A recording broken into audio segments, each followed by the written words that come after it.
Tapi sekarang orang Islam modern itu kayak LSM. Jadi pikirannya itu gimana supaya orang kaum marginal itu tinggi orang supaya ke tengah. Jadi kayak pemain bal, itu rumus-rumusnya kayak pemain bal. Orang yang termarginalkan supaya di tengah. Terus orang-orang miskin itu bisa dibasmi. Oleh basmi piye malaikat Mikael ora kepen rezekine ngentekno. Jadi gak pikir sampai wong melarat ora salat luwih dibela timbang wong makan salat. Mergo wong makan salat jenenge berjuwis. Nek wong ora salat tapi melarat iku kaum pinggiran. LSM seringane bela kaum pinggiran. Ada iso wae Allah ngukum wong ora salat rezekine angel. Sing sering salat diparingi barokah urip rezekine jembar. Tapi sebagian wong-wong LSM ya ora kabeh tapi pakaian sing ngene iki, paham ya? Sing salat mapan nggo mobil dianggap berjuwis, antisosial. Sing ra salat terus Allah ngukum larat, tetep dibela-bela mergo napa marji. Ngene kejugeman kalau ngono niku iku wong Islam. Kejugeman iso wae dekne melarat mergo uripe boros. Di dhuwit sithik digo narkoba, di dhuwit sithik nggo bokeng wong wedok, terus melarat. Bareng melarat, berhubung melarat tetap mbok bela mati-matian. Itu kan takoki pangeran itu piye? Lu tak hukum malah mbok bela gitu piye. Lah saiki akeh ora percaya takok aku. Sopo wae wong paling melarat ning donya terus takoki asal usule. Kira-kira mergo Allah sing dolim apa masalah ngene? Wong merantau sing ning dalan-dalan rata-rata ya ana mutunge. Melarat ning desa ijen tukaran mbek Pak Dip Ali terus mutung anti silatur rohem minggat sementing rawuh dulu. Lho padahal ngendikane Kanjeng Nabi paling cepet dadekno sumpeke rezeki adalah qatur rohem. Wong lungane wae niate ngadu itu lho. Iku jenenge apa qatur? Terus dihukum mbek pangeran perantau Kang Ela. Tapi saya tidak nuduh semua orang seperti itu. Tapi aku yakin enggak mungkin seperti ini tanpa sebab. Mbok bela-bela nih. Mergo kowe mau dikaidah marginal mbek berjuwis, apa? Marginal.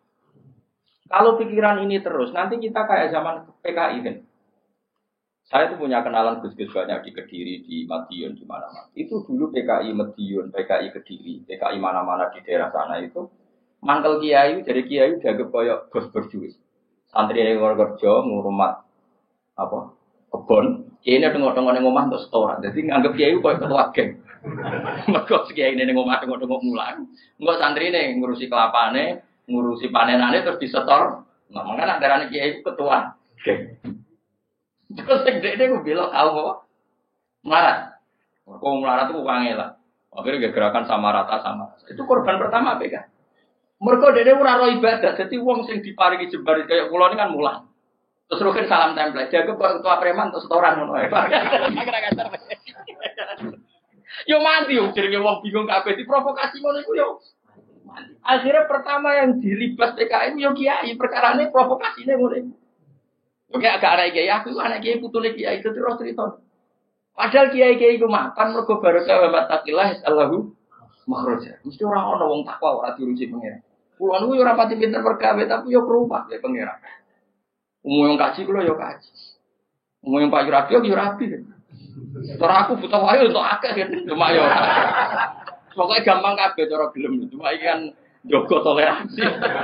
Sampai wong ora payu-payu iku dadi. Saya tuh pernah gitu ngisi seminar di Madura di Bata-Bata di sana. Pondok paling besar di Madura namanya termasuk pondok paling besar itu Bata-Bata sama Gus Yofur. Itu cerita gini, Gus kalau di sini orang alim, oh kalau ingin nikah gampang, dikasihkan, masih dikasih uang sama calon mertua. Kalau Anda ingin, nanti pulang bisa bawa langsung. Ini Madura, negara Islam. Yang pemandunya itu bilang. Waduh. Aku ngaku kesuwen dari kiai Jawa Tengah. Kesuwen ra tau ora ngono-ngono itu. Jadi saya kaget tuh. Masa gitu ya? Itu ada pendereknya lagi. Pengiringnya lagi. Katanya apa betul gitu? Oh iya betul. Betul sekali. Wah. Padahal kecerdasan Madura itu yang paling bisa ngalahkan kecerdasan Pak Habibie guyonannya.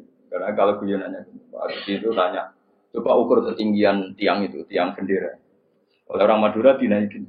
Ditanya, Kenapa tidak kamu copot? Itu kan tiangnya kan copotan. Kenapa tidak kamu copot ukur di bawah? Oh, namanya agak ketinggian, Pak.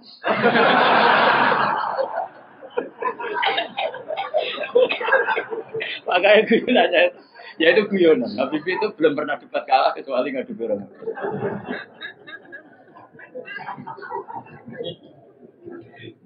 Tapi di sana juga gitu, guyonan. Tapi memang orang Madura itu nak guyon. Orang Madura tak tanya, memang guyonannya goyo. Memang Madura cerdas-cerdas. Jadi mau sekali iso bayangno itu. Pikir wis beda memang.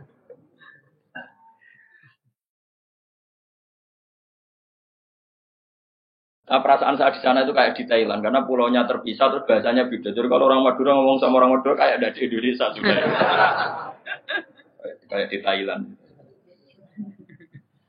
Nah ini cerita supaya kamu tahu. Jadi berkah betul ya di Indonesia itu lama itu ada Madura, ada Sumatera, ada Banjar. Kalau orang Banjar lebih hebat lagi. Orang Banjar itu di mana-mana pakai bahasa Banjar.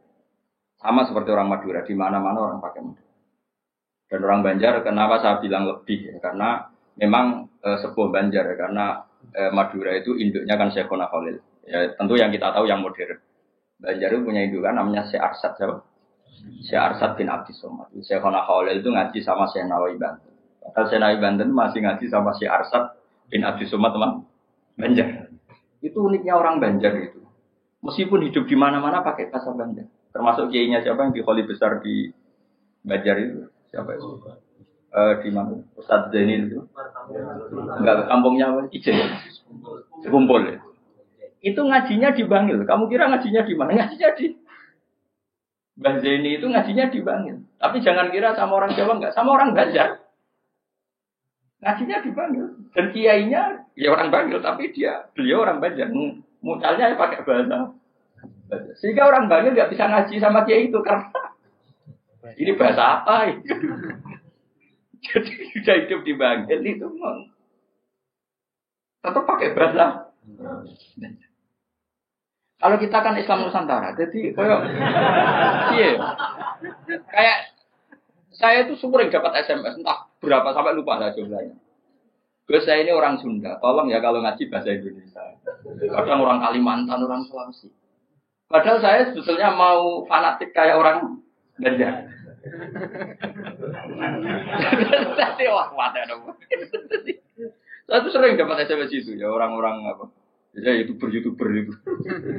Gus tolong kalau ngasih pakai bahasa Indonesia ini nggak sama sekali nggak paham bahasa Jawa. Ini cerita. Jadi saya mohon sekali ya. Jadi tauhid itu kuatkan. Kalau kamu tauhidnya tidak kuat, cari deadnya. Cari apa? Deadnya. Kalau kamu melogika Allah tidak kuat, lalu sebelum Allah siapa? Kalau masih ada siapa, yaitu saja yang Allah, bukan yang lain. Pokoknya Allah harus yang paling awal. Lalu kalau kamu itu masih janggal, tetap akal kita luwih gampang nompo alam ini wujud karena sebab timbang wujud tanpa sebab. Itu jenenge dead. Paham ya? Karena lebih gak masuk akal sesuatu yang tidak ada menciptakan sesuatu yang ada. Artinya kalau kamu bilang sebelum alam ini ketiadaan, berarti ketiadaan penyebab wujudnya alam. Ya malah gendeng bareng. Barang ra ono kok wujud to barang sing ono. Kakek milih gendeng waras. Waras. Makanya agama ini kaumi yakinun bagi wong sing waras. Nah nanti terserah kamu. Nanti karena kita Fatihah. Apa menerima logika karpean? Nah kalau menerima aku iso niru saya tadi. Paham ya? Tapi masalah wong niru biasanya ra fase. Saya balenin nah. Omone kok harus godo. Oh. Hanya satu punya kenangan buruk sama guru SD. Guru SD nanti sowan kula. Sak kepala sekolahnya sak kru. Gara-gara kurang ajar tenan. Tapi guru SD oknum mboten banget. Mau ada ujian nasional. Ini kisah nyata, mau ada ujian. Ada guru supaya kelulusannya tinggi, ayo udah dibocorno wae. Ya ono didik. Sing guru umume jumburul guru ya jangan nanti kriminal bocorkan ujian itu. Nah guru yang satu ini setengah tahun mondok. Ora. Ujiane mau kan akhirnya dibocor Rokia, iki barang donya kok ora. Kurang ajar. Nara percaya takon Gus Balu. Piye gitu. Kowe iku sosowan iki.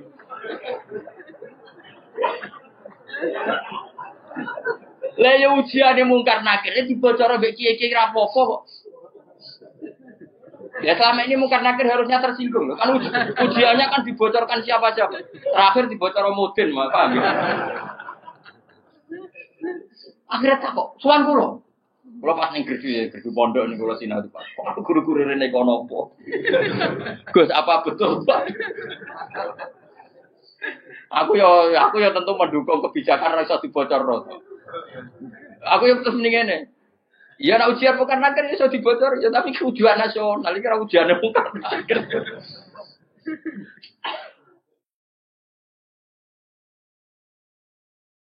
Sembrono. Dadi ono utek aneh ku yo ono niku. Aku ya ora tau bayang ono diutek ngono ki ora tau bayang. Aku ya jok nyata. Ana percaya tak ono Gus Pak. Takokan pertama ngene. Apa ujian mau karena kira takok apa Gus ngene-ngene. Iku dibocorke iya. Lho, dibocor tenan. Apa tenan wong. Repot. Ya, tapi ora oleh Kang ya bocor ujian nasional. Kulo terus sepakat dong ujian kok dibocor. Lah soal mau karena akhir ku legal, kan wis pokoke oleh mau karena akhir kok. Cuma saya pastikan yang ada di Bukhari itu sebetulnya yang di Mudin itu tidak lengkap. Sebetulnya ada yang orang dites suruh melogika sendiri. Semua orang untuk menabikan Rasulullah itu kan punya caranya masing-masing. Dan itu menurut saya kamu harus pilih satu saja yang bil bayyinah. Karena ukurannya tetap fa'lam annahu la ilaha harus ada ilmunya. Ilmu itu adalah argumentasi ilmi. Kayak tadi misalnya kamu ditanya, kenapa kamu nyembah Allah? Paling enggak kamu bisa jawab, Allah itu pula yang saya namai asal usul aslul mawjudah, yaitu wajibil wujud. Kamu harus bisa menjawab. Wes tok lah, pokoknya sementing iso. Makanya kenapa Rasulullah Shallallahu Alaihi Wasallam itu nggak bisa diwaris hartanya. Umpama Nabi dunia ini iso diwaris, nanti ada kesan Nabi mengumpulkan harta itu demi anak cucu. Jadi sekian hukumnya Nabi itu khusus. Karena biar kelihatan, ben tambah ya, tentu ben tambah kelihatan kalau beliau memang benar-benar. Nah, Nabi orang Nabi gitu mus. Misal contoh paling gampang sholat. Makanya Nabi kalau mau sholat sampai as-sholatu wa imma. Coba sama lihat Nabi Ibrahim. Nabi Ibrahim misalnya wong kepengen mapan, Cina ya kepengen mapan, TKI ya kepengen mapan, lonceng nganti ngono ya kepengen mapan, copet garong nganti ngono ya kepengen mapan. Tapi Ibrahim apa ketika kepengen mapan secara finansial? Pertama doanya apa? Robbana liyuqimus sholat. Gusti iki ben anak putu kula kiat sholat ya sukani dhuwit. Iki menungso. Kuwate sholat tuh nak di dhuwit. Coba tapi yang disebut itu sholatnya dulu bukan sarananya. Rabbana liyuqimus shalah lagi faj'al afidata minan nas tahwi ilaihim warzuqhum minas samarat. Jadi wong tambah tua, kula tambah tua tambah ngalim, ya tambah waras. Jadi beda, Rabbana liyuqimus shalah. Jadi bukan kok ngendikan ngene, Gusti, anak putu kayak duit sing akeh ben gelem salat. Nah ngono kan materi ini nomor 1. Beliau enggak yang disebut Rabbana liyuqimus shalah. Gusti, anak putu kula ben kelar salat. Tapi karena mereka menungso ben kelar salat disukani fasilitas. Jadi itu di duit. Tapi orientasinya ya satu salat. Napa? Salat. Dan disebut Rabbana liyuqimus. Itu kalau tidak Nabi tidak bisa. Saya ulang lagi, kalau tidak Nabi itu tidak bisa. Paham ya? Makanya ini penting. Sehingga kenangannya sahabat sama Rasulullah itu ya sholat. Sampai sahabat ditanya, terakhir kapan kamu lihat wajahnya Nabi? Ya ketika sholat terakhir itu di Imami Abu Bakar. Aisyah ditanya Fatimah, terakhir Nabi kalimatnya apa ya? As-sholat, umati. Tapi tetap nyebut as-sholat, as-sholat. Semuanya.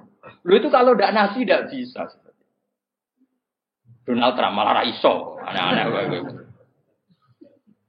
Nah makanya sebenarnya itu zaman akhir, tes-tesan sholat itu terus jadi karu-karuan. Oh itu kias ma'al farik. Cara ilmu usul pakai kias ma'al farik. Kias tapi karu-karuan. Tes-tesan sholat ya mesti bener Mustafa lah. Sholatnya mau werem terus mau antem. Terus apa Mustafa layak presiden? Kan Indonesia bangkrut tuh. Enggak privat kan rugen pek. Ana laporan perbankan ana komane bulat. Kan dia nanti matematika, pokoknya laporan kok ana koma. Bulat. Padahal koma ning bank iso triliunan. Tapi agar koma bulat no ya. Anjen santri wis biasa misale badi 900 1000. Mbok badi 1200 ya. Saya umur pokoke bangsa koma wis apa kan. Angel bulat. Repot.